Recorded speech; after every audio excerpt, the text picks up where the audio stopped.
Hoffnung in allen Lebenslagen oder eben wie der Roger würde sagen, alles wird gut, Hoffnung nie verlieren. Und hey, übrigens auch mit unserem Budget kommt es gut. Heute Morgen ein E-Mail bekommen. Lieber guter Freund, ich grüße Sie im Namen des Herrn. Ich bin Frau Mary Rose Como. Ich war mit dem verstorbenen Herr Kingsley Como verheiratet. Er starb nach einer kurzen Krankheit, die nur 4 Tage dauerte. Kurz vor seinem Tod wurden wir beide wiedergeborene Christen und wurden in vielen Missionen eingesetzt. Seit seinem Tod habe ich beschlossen, nicht wieder zu heiraten. Zu Lebzeiten meines verstorbenen Mannes hatte er $4,5 Millionen bei einer Bank hinterlegt. Und dann geht das weiter und die kommen mir als Kirche über. Von dem her, unser Budget hat sich erledigt. Genau, also das ist ein Spam-Mail, nicht, dass irgendjemand denkt, schön wär's, oder? Genau, aber tatsächlich, das Mail war heute Morgen im Posteingang. Aber sind wir ehrlich, wer von euch hat nicht auch schon so ein Mail bekommen, wo man so kurz mit dem Gedanken gespielt, vielleicht gleich mal retour schreiben, vielleicht gleich mal schnell schauen, so ganz leislich Hoffnung gehabt, dass vielleicht doch etwas könnte dahinter stecken. Oder wer hat auf Instagram schon mal, oder TikTok oder YouTube oder was auch immer, schon so Werbungen bekommen, so du machst alles falsch beim Abnehmen, da, ich habe das Rezept und dann gleich auch schon mal drauf gedruckt, so, um zu schauen, ob da jetzt tatsächlich irgendein Geheimnis dahinter steckt. Aber die Hoffnungen, die zerschlünden sich alle. Aber ein Fakt ist, wir hoffen konstant immer auf irgendetwas. Wir haben immer irgendeine Hoffnung und einen Gedanken. Die Frage ist mehr so, was ist denn, oder was braucht es denn, dass Hoffnung wirklich Hoffnung ist? Und was ist einfach nur irgendwie Optimismus oder Zweckoptimismus? Und was ist Hoffnung genau?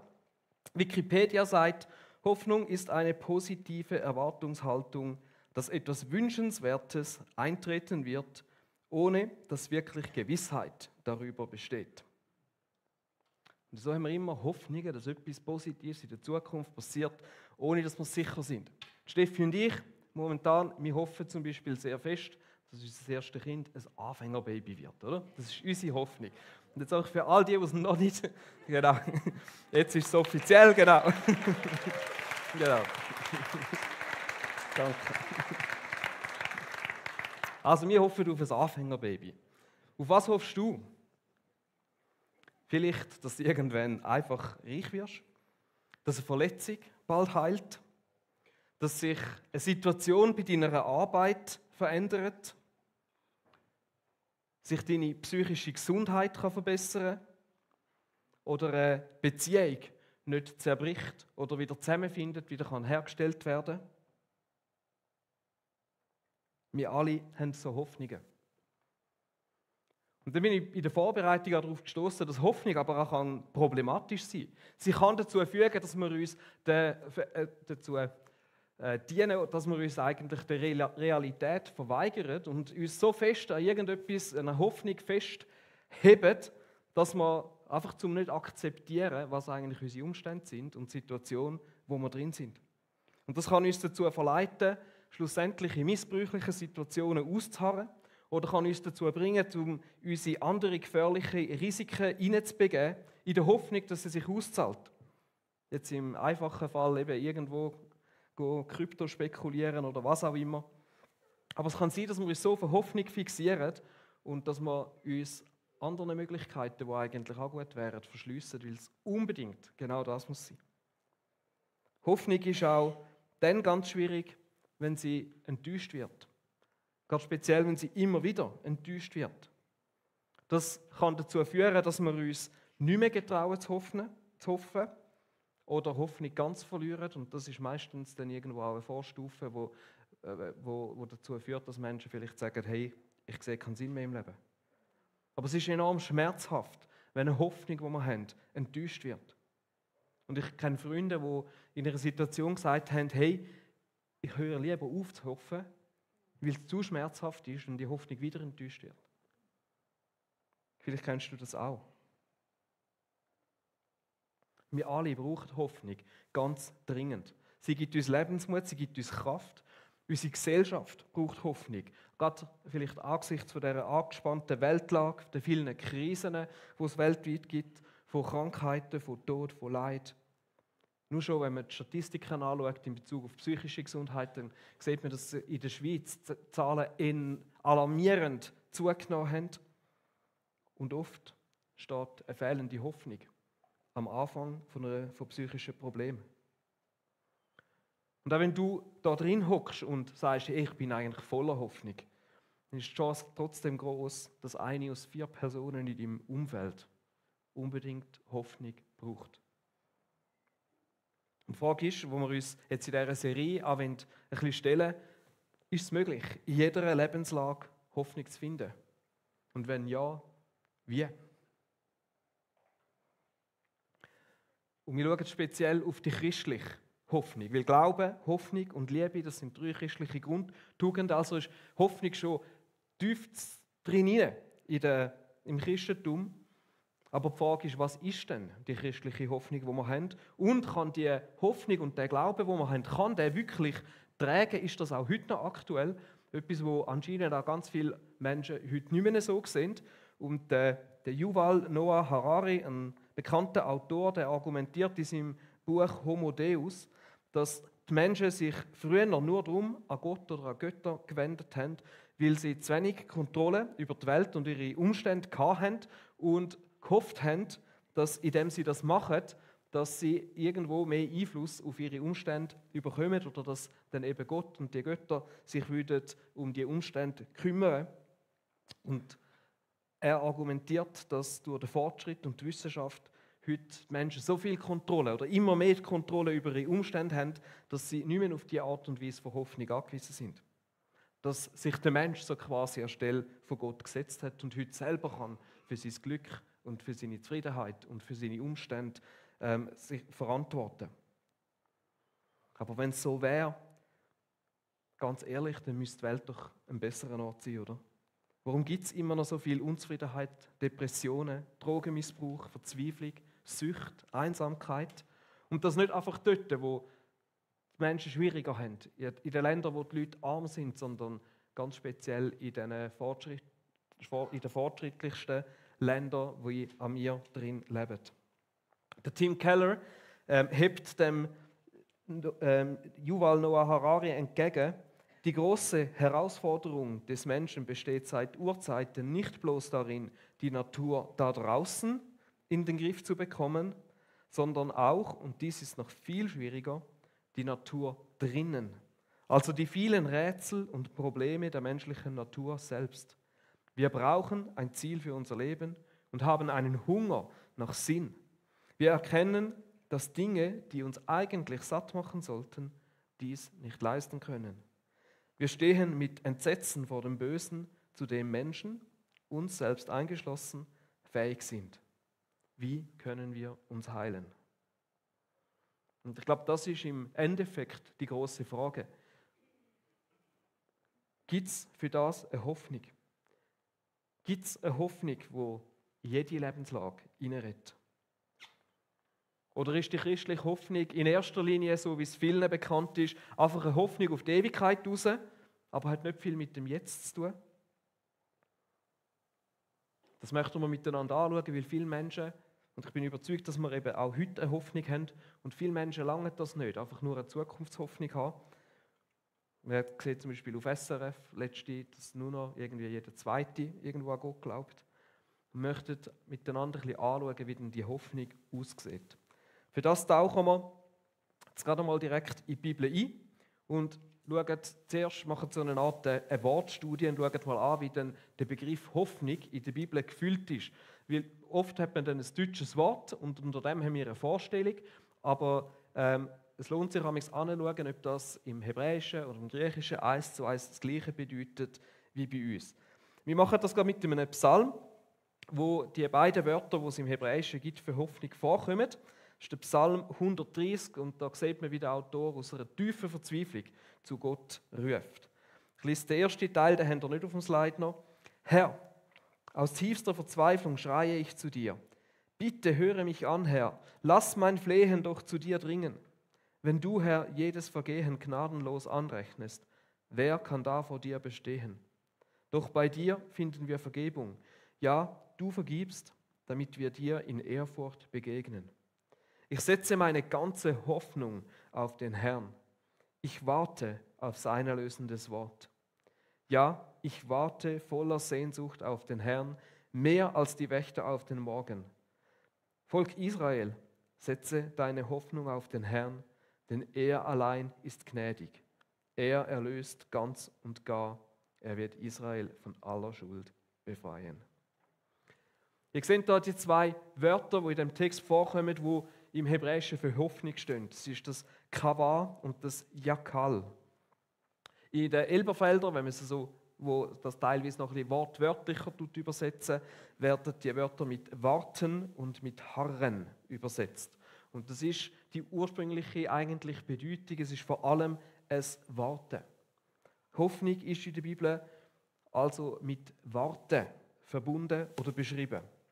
Das Spannende ist, dass das hebräische Wort Kavah abgeleitet ist von Kaf und das ist Schnur. Und das ist jetzt gerade super vom Theater, wir haben da so eine Schnur. Und da kann man sich natürlich fragen, warum. Das Kavah, das beschreibt so das Gefühl wie bei einer gespannten Schnur, wenn man so darauf wartet, dass sie sich wieder lockert. Und es ist ein gutes Bild auch für uns, weil in Situationen, wo wir hoffen, wo wir eben warten, sind wir manchmal auch in so einer Anspannung drin, die wir aushalten müssen. Und das Hoffen ist manchmal wie so ein gespanntes Warten. Es fühlt sich so an. Jetzt die Frage ist natürlich ein bisschen, ja, warten denn jetzt auf was? Ich meine, im Normalfall ist es so, dass für uns das Hoffen oder eben das Warten ist, dass sich unsere Umstände eben zum Besseren wenden, so wie das auch Wikipedia beschreibt. Dass etwas in der Zukunft so kommt, wie wir uns das erhoffen oder eben wünschen, dass so etwas passiert. Und da wird es dann jetzt eben spannend, wenn wir in die Bibel hineingehen. Weil wenn wir jetzt zum Beispiel bei den Psalmen schauen, auf was denn die Psalmisten alles kavahen, so quasi, dann fällt auf, dass es fast in jedem einzelnen Fall auf Gott ist. Und nicht, dass du Gott bitte das und das tust, sondern sie sagen ganz simpel und einfach, ich kava auf dich, Gott. Sie hoffen auf Gott. Und kann man sagen, Hoffnung wird oft oder eben im meisten Fall gebraucht als ein Warten auf Gott. Und wenn man das weiterdenkt, merkt man, es ist anscheinend in der Bibel auch ein bisschen ein Unterschied, ob wir in erster Linie auf eine Veränderung von unseren Umständen hoffen oder ob wir auf Gott selber hoffen. Und ich sehe das auch im eigenen Leben oder im Umgang mit Leuten, dass sehr oft, wenn unsere Hoffnung in erster Linie ist, dass Gott unsere Umstände verändert, dass das sehr oft verbunden ist mit tiefen Enttäuschungen, dann, wenn Gott nicht handelt, wenn Gott auf sich warten lässt oder wenn er anders handelt, als dass wir uns das erhofft haben. Und leider begegne ich immer wieder Menschen, die den Glauben verlieren, weil sie in erster Linie ihre Hoffnung auf veränderte Umstände oder darauf, dass Gott ihre Umstände verändert, gesetzt haben, anstatt auf Gott. Und es tut mir weh, das zu erleben, weil die Hoffnung und der Glaube, den wir haben, viel grösser ist. Und so fest es manchmal vielleicht auch schmerzt, wenn man in der Situation drinnen ist und sich die Umstände nicht verändern und wir nicht verstehen, warum das passiert. Das Kavah, das ist ein Warten unter Spannung.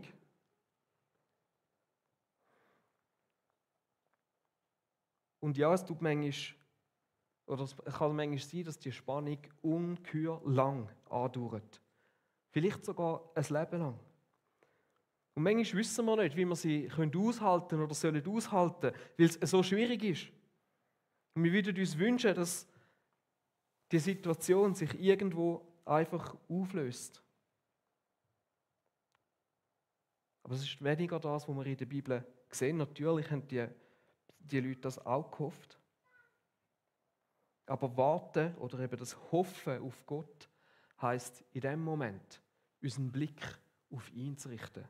Auf ihn zu schauen, auf seine Gegenwart in unserem Leben und aus dem heraus Kraft schöpfen, zum Aushalten in dieser Spannung, wo wir drin sind.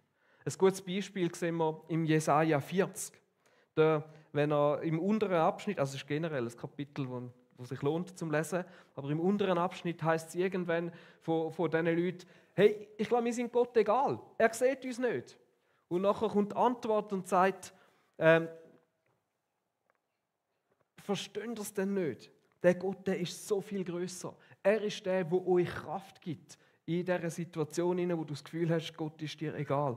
Und dann hat es den wunderschönen Vers, der Vers 31, aber alle, die ihre Hoffnung, das ist eben das Kavar, auf den Herrn setzen, bekommen neue Kraft.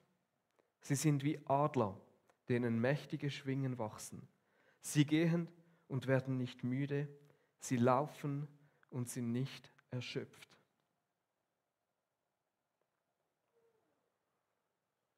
In dieser Spannung hinein, wo wir die Hoffnung auf Gott setzen können, wird er der sein, der dir neue Kraft gibt in dem hinein. Und es ist mehr als einfach ein aufmunterndes «Hey, es geht schon», sondern es ist Jesus, der mit seiner persönlichen Gegenwart bei dir ist. Es ist ein Beistand, der dir versprochen worden ist, und in dem hinein liegt Hoffnung für dich. Du bist nicht allein in dieser Situation hinein, du gehst nicht allein durch das finstere Tal. Der Gott, der ist bei dir. Und er möchte deine Hoffnung sein. Psalm 23 ist so ein Psalm, der mir immer wieder hilft, so den Blick auf Gott zu richten in schwierigen Situationen. Und selbst Jesus hat es persönlich versprochen. Matthäus 28, Vers 20 sagt er, und das ist gewiss, ich bin immer bei euch, bis zum Ende der Zeit. Und auch im Hebräer lesen wir es nochmal. Ich werde dich nie im Stich lassen und dich nicht verlassen. Es ist das Warten auf Gott, Hoffen auf Gott, das Wissen, er ist da in dieser Situation, mit dir drin. Ich frage nochmal, auf was hoffst du? Hoffst du in erster Linie auf veränderte Umstände?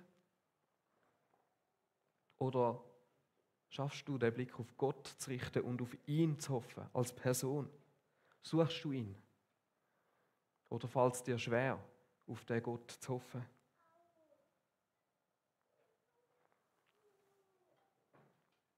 Vielleicht fühlt sich das ein bisschen schwammig an.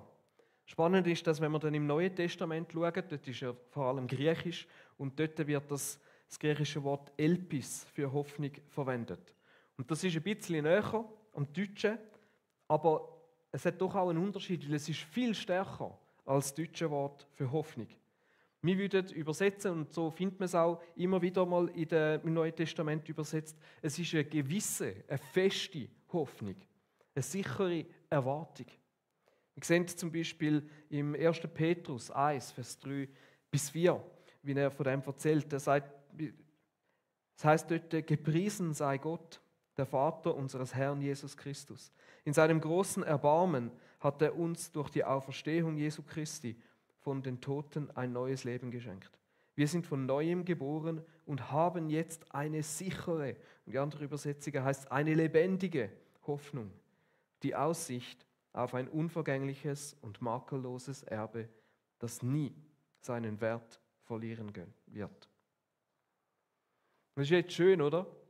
Zum einfach zu sagen, hey, es ist im Fall eine sehr feste, eine gewisse Hoffnung, um uns festheben. Aber wie haben sich denn die können so sicher sein? Wie haben die können eine Hoffnung haben, die so fest ist? Weil ich meine, es gibt auch Hoffnung, die einfach hofft, oder? Selbst dann, wenn es keine realistische Möglichkeit gibt, dass sie erfüllt wird. Ich nenne das so ein Stück weit eine blinde Hoffnung, ohne zu sehen, warum oder wie das etwas passieren sollte. Zum Beispiel, dass irgendwo 1 Million vom Himmel runterfällt und mir vor die Füße und oh wow, mega lässig. Das kann man schon hoffen, oder? Aber es ist ein bisschen zu fest aus der Luft gegriffen. Es gibt aber auch Hoffnungen, die sind sehr begründet. Zum Beispiel, dass es ein feines Essen nach dem Gottesdienst gibt, da außen. Das ist eine Hoffnung mit einer Begründung. Und für die Autoren vom Neue Testament ist auch die christliche Hoffnung bei weitem nicht einfach so eine blinde Hoffnung gewesen. Es ist für sie eine sichere, lebendige Hoffnung gewesen. Und das, was ihnen die feste, sichere Überzeugung gegeben hat, so eine begründete Hoffnung, ist vor allem eine Sache: die Auferstehung. Und ich möchte kurz erklären, warum in dem Sinne so viel Hoffnung liegt, aber ich möchte auch, bevor wir das machen, noch schnell darauf eingehen, warum das nicht einfach irgendetwas dahergesagt ist. Und vielleicht denken wir manchmal so, ja, früher war es vielleicht für die Leute einfacher gewesen, also eine Auferstehung zu glauben. Aber auch in der damaligen Zeit ist es für die Leute so klar gewesen, wenn einer gestorben ist, dann ist er gestorben und dann kommt er nicht mehr zurück. Und wenn dann, haben die einen an eine Auferstehung am Schluss der Zeit geglaubt, aber nicht in ihrem Jetzt hinein, oder? Und das ist sogar ein Battle, das sie hatten. Da hat es die Pharisäer gehabt, die haben gesagt, nada, nichts wird auferstehen. Und dann hat es Sadduzäer gegeben, die haben das geglaubt. Also es ist auch dort, hat es enorm viel Glauben gebraucht, um an die Auferstehung zu glauben. Und natürlich kann man nichts irgendwo historisch zweifelsfrei belegen, aus so einem grossen Abstand. Und doch kann man mit grösster Sicherheit feststellen, dass es weit mehr als nur die Jünger sind, die felsenfest davon überzeugt sind, dass der Jesus von den Toten auferstanden ist. Sie sind so fest von dem überzeugt, dass sie ihr Leben für das riskiert haben, ihr Leben geopfert haben, dass sie ihre ganze Hoffnung in das hineingesetzt haben und dass sie diese Botschaft mit voller Überzeugung überall verkündet haben, egal ob sie willkommen sind oder nicht. Das ist etwas, was niemand macht für eine Story, wo irgendwo auf shaky Füßen steht, wo irgendwo vielleicht sogar erfunden ist. Das ist etwas, wo du aus tiefstem Herzen glaubst und sonst machst du das nicht. Der N.T. Wright bringt das in einem Zitat, finde ich, mega gut auf den Punkt, so gegenüber das Argument, dass das vielleicht einfach irgendwie Wunschdenken war oder dass sie sich das eingebildet haben. Er schreibt, die frühen Christen haben das leere Grab und die Begegnungen oder Erscheinungen des auferstandenen Jesus nicht erfunden. Niemand hatte diese Dinge erwartet. Keine irgendwie geartete Bekehrungserfahrung hätte solche Vorstellungen hervorgebracht. Niemand hätte das erfunden, egal wie schuldig oder vergeben er oder sie sich gefühlt haben mag, egal auch wie viele Stunden man über den Schriften gebrütet hätte. Also ein weiteres Argument, dass das, was sie da glaubt haben, stimmt, ist, dass es so eine abstruse Story ist und Zusammenhänge und die Art und Weise, wie es erzählt hat, dass die grossen Theologen und alle sagen, das ist nichts, was du einfach erfunden hättest. Wenn du das erfunden hättest, dann hättest du das viel sozusagen geschickter gemacht, damit es glaubwürdiger wirkt, damit es besser wirkt, dass es die Leute vielleicht eher glauben. Zum Beispiel nur schon, dass Frauen die Ersten waren, die beim leeren Grab waren. Frauen haben dort als Zeugen nicht viel gegolten. Niemand hätte dir das so erzählt, wenn du etwas erfunden hättest und das möglichst authentisch hättest machen. Also spricht so viel dafür, dass die Auferstehung wahr ist. Und wenn sie das ist, das muss jeder für sich entscheiden. Aber dann müssen wir weiterdenken. Und dann liegt der Schluss nahe, dass wir dann tatsächlich eine sehr begründete und eine feste Hoffnung haben. Dass die Hoffnung für dich und mich real ist. Dass das, was dort passiert ist, tatsächlich einen Einfluss bis heute auf unser Leben hat. Dann können wir Jesus und seiner Nachricht vertrauen.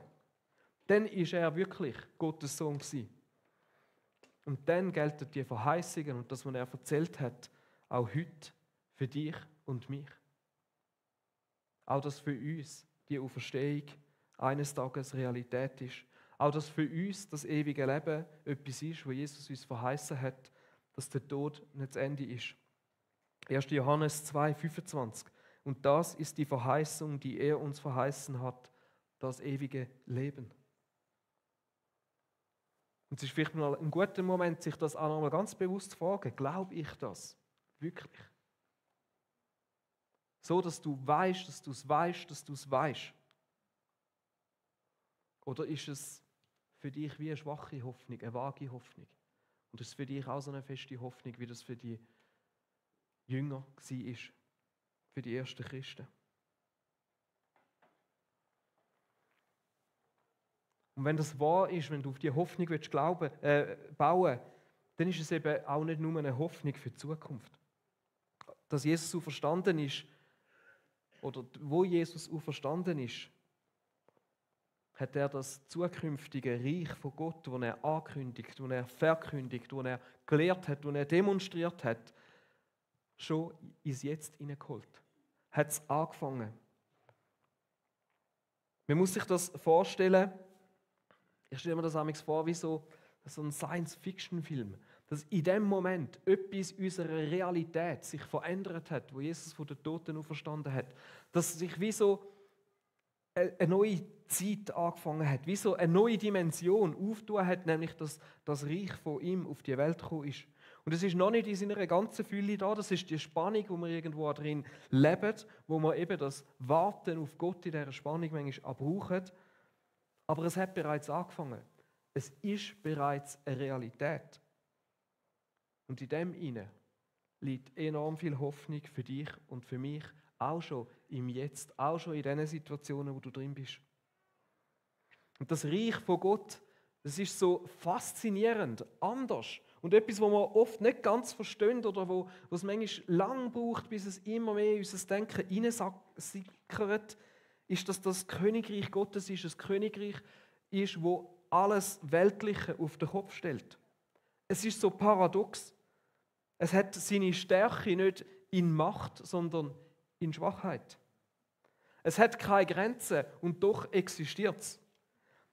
Du kannst das nicht verdienen, sondern du kannst es nur durch Reue und durch Umkehr empfangen. Es ist nicht glamourös, es ist demütig und klein.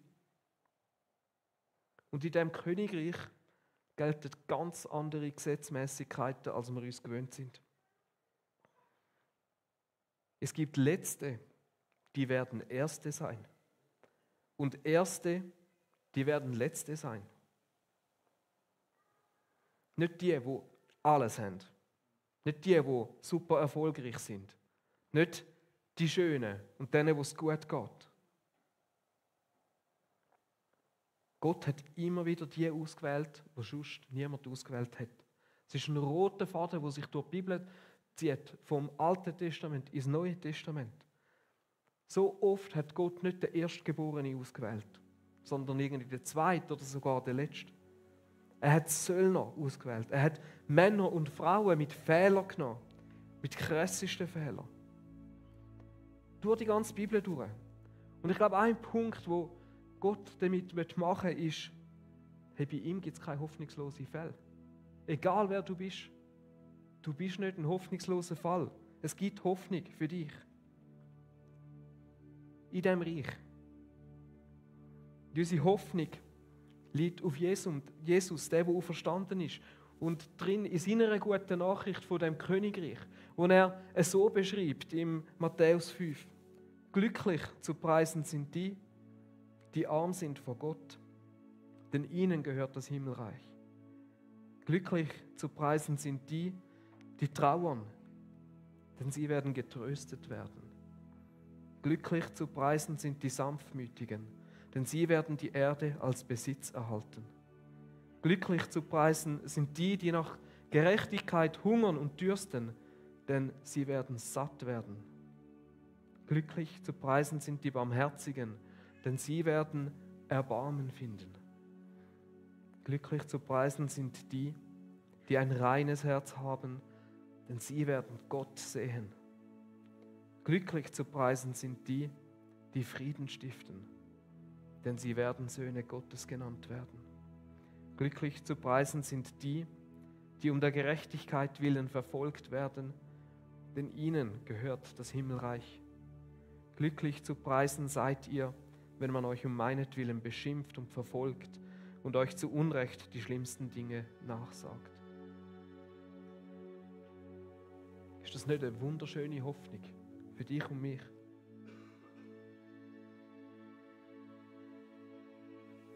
Eine Hoffnung, die nicht einfach darin besteht, dass uns versprochen wird, dass es immer gut gehen. Dass der Weg einfach sein wird. Dass deine Not auf übernatürliche Art und Weise gelöst wird. oder dass du in den Augen der Welt gesegneter sein wirst als andere und verschont wirst, wenn schwierige Zeiten kommen. Das ist nicht die Botschaft. Das ist nicht die Hoffnung, die wir als Christen haben. Aber eine Botschaft, dass es in jeder Situation Hoffnung gibt für dich.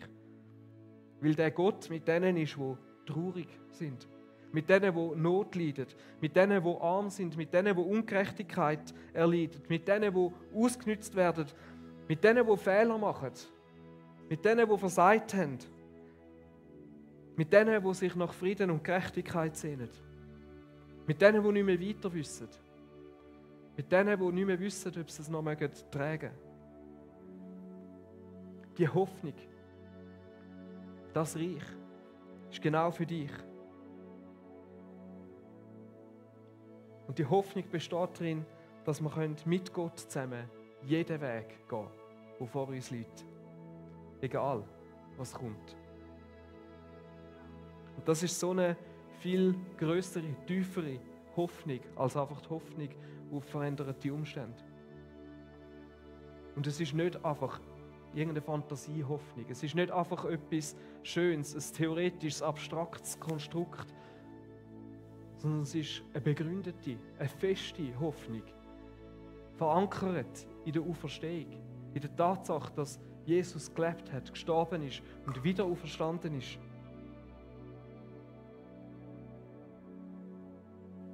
Und wenn das etwas ist, das dir fremd ist, dann möchte ich dich einladen, dich auf den Jesus einzulassen, ihn kennenzulernen. Du bist nur ein Gebet von ihm weg. Das Königreich Gottes, vielleicht spürst du da drinnen eine Atmosphäre, die speziell ist und das ist vielleicht ein Teil von genau dem.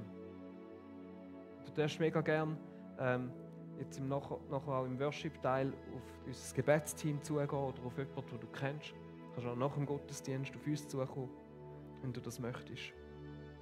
Ich möchte aufhören mit ein paar Reflexionsfragen, die wir zusammen anschauen möchten. Auf was hoffst du? Ist deine Hoffnung vor allem in veränderte Umstände? Oder ist deine Hoffnung in Gott? Was für eine Auswirkung auf deine Hoffnung hat es, wenn die Tatsache von der Auferstehung für dich eine tiefe Gewissheit wird? Etwas, das ganz fest in deinem Herzen steht. Oder vielleicht hast du das schon, ich hoffe es. Welche von diesen Umkehrungen durch das Reich Gottes gibt dir Hoffnung in deiner Situation? Die Seligpreisungen. Wo gibt es Ort? Oder wo hast du das Reich von Gott bereits erfahren? Ich habe so 2, 3 Bibelstellen, die noch vielleicht auch mitnehmen in die nächste Zeit, vielleicht auch in dem Worship-Teil für euch noch lesen, die so Hoffnungsstellen sind, die die Hoffnung beschreiben. Das sind die Seligpreisungen, Psalm 23, Jesaja 40, kann man mal lesen.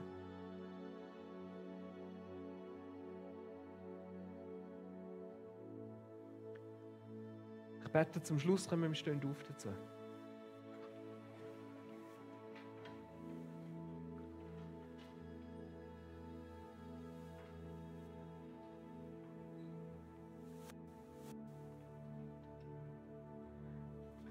Vater im Himmel, ich danke dir für die Hoffnung, die wir haben in dir. Dass sie nicht einfach auf Umständen basiert, sondern auf dem, wer du bist. Und dass wir dürfen zurückschauen und sehen, dass du real bist. Wie du gehandelt hast in der Bibel, wie du immer wieder da gewesen bist, gerufen hast, gezogen hast, Beziehung gesucht hast, vergeben hast. Und in dem ist so viel Hoffnung für uns. Jesus, ich bete aber auch für all die Menschen, die wir stecken so oft in schwierige Situationen hinein, die so schwierig auszuhalten sind. Und wo wir uns manchmal einfach wünschen, dass du unsere Umstände veränderst. Ich bete, Jesus, dass wir dürfen für das beten. Aber dass wir unsere Hoffnung nicht einfach in die veränderten Umstände setzen, sondern in dich.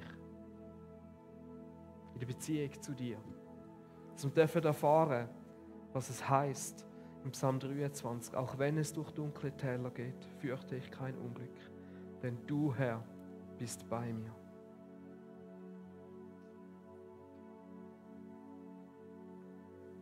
Lass das Licht von der Hoffnung aufscheinen in unserem Leben. Heiliger Geist, ich bitte dich, dass du zu uns redest, auch jetzt in dieser Zeit. Amen.